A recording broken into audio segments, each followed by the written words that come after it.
మీలో ఎంతమందికి బంగాళదుంపలంటే ఇష్టం? నాకైతే ఇవి చాలా ఇష్టం. రోజు తిన్నా అస్సలు బోర్ కొట్టదు.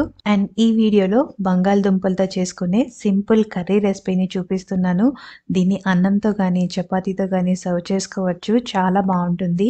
ముందుగా ఆయిల్ వేడయ్యాక బంగాళదుంపల్ని వేసి ఫ్రై చేసుకోవాలి. తర్వాత ఇంకాస్త ఆయిల్, జీలకర్ర, సన్నగా తరిగిన ఉల్లిపాయలు, పచ్చి బఠానీలు, పచ్చిమిర్చి, కరివేపాకు, కాస్త ఇంగువ, రుచికి తగ్గ ఉప్పుని వేసి ఉల్లిపాయలు లైట్ గోల్డెన్ బ్రౌన్ కలర్ వచ్చేంత వరకు ఫ్రై చేసుకోవాలి. ఇప్పుడు టమాటాని సన్నగా తరిగి వేసుకొని 2 మినిట్స్ ఫ్రై చేసి పసుపు, రుచికి తగ్గ కారం, కొద్దిగా గరం మసాలాని వేసి ఇంకొక 2 మినిట్స్ వేయించి ఫ్రై చేసిన బంగాళదుంపల్ని వేసి ఇంకొక 3-4 మినిట్స్ ఫ్రై చేసి కొత్తిమీరని వేసి దించేయండి.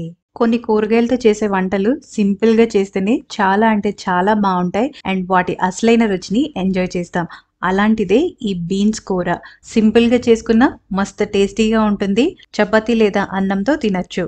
ఈ కూర చేసుకోవటానికి కొద్దిగా ఆయిల్ ని వేసి వేడయ్యాక జీలకర్ర, ఉల్లిపాయలు, ఎండుమిరపకాయ, కరివేపాకు, రుచికి తగ్గ ఉప్పు వేసి ఉల్లిపాయలు మగ్గేంత వరకు వేయించుకోవాలి. తర్వాత బీన్స్ ని వేసి 2 మినిట్స్ ఫ్రై చేసుకోవాలి. ఇప్పుడు 1/2 టీ స్పూన్ పసుపుని వేసి నీట్ గా మిక్స్ చేసుకొని మూతను పెట్టి మీడియం ఫ్లేమ్ లో ఫ్రై చేసుకోవాలి. బీన్స్ కాస్త ఉడికిన తర్వాత కొద్దిగా వాటర్ ని వేసి ఇంకా సేపు వేయించుకోవాలి. ఇలా చేయటం వల్ల బీన్స్ చాలా సాఫ్ట్ గా ఉడుకుతాయి. తర్వాత రుచికి తగ్గ కారం, కొన్ని దంచిన వెల్లుల్లిని వేసి ఇంకొక 2 నిమిషాలు ఫ్రై చేసి ఫ్రెష్ కొబ్బరి తురుముని వేసి దించేయండి.